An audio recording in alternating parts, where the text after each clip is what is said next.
আমরা হাঁটতে হাঁটতে চলেছি কেমব্রিজ ইউনিভার্সিটির মধ্যে দিয়ে। দুপাশে বিভিন্ন কলেজের হোস্টেল, কোর্ট বিল্ডিং আর এই সব কিছুর মধ্যে দিয়ে বয়ে গেছে খুবই ছোট্ট একটা মিষ্টি নদী, নাম ক্যাম। এই ক্যাম নদীকে কেন্দ্র করেই ভেনিসের গন্ডোলার মতো এক নিচু জলযান চলে। জলযানের নাম পান্ট, আর এই ভ্রমণকে বলে পান্টিং। বিভিন্ন ঐতিহাসিক কলেজ বিল্ডিং এর মধ্যে দিয়ে আজ আমরা পান্টিং করব। ছোট বড় মাঝারি বহু রকম পান্ট চলে রিভার ক্যামের স্রোত বেয়ে।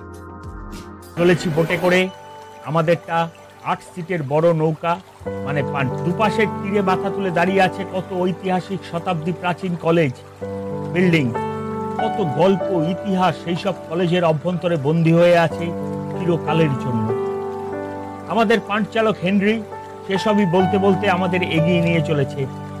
লম্বা সরু সরু ডাল ঝাঁকিয়ে জলের বুকে নেমে এসেছে উইলো গাছ।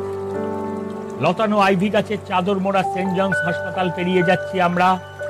হেনরি তখন শোনাচ্ছে এখন কেমব্রিজ ইউনিভার্সিটির ছাদের তলায় 31টি বিখ্যাত কলেজের গৌরবের রূপাক্ষর।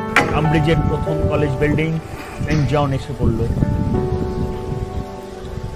So the first college we'll be seeing along here today, this is St. John's. St. John, beautiful. St. John's, yeah. So this is the new court. It's a student accommodation for St. John's. এবার সামনে দেখা যাচ্ছে bridge of সাই, দীর্ঘশ্বাসের সেতু, 1831 সালে নির্মিত। So Kitchen Bridge has gained the nickname Concussion Bridge due to being the lowest one on the river. পার হয়ে গেলাম Trinity কলেজের একাংশ, সারা পৃথিবীর নাম জানে এই কলেজের।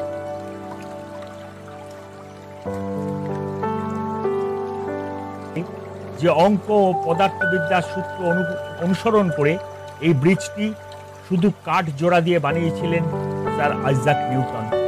পরবর্তীকালে অবশ্য পেরেক বা বোল্ট ব্যবহার করা হয়েছে সেতুটি সংরক্ষণ করার জন্য।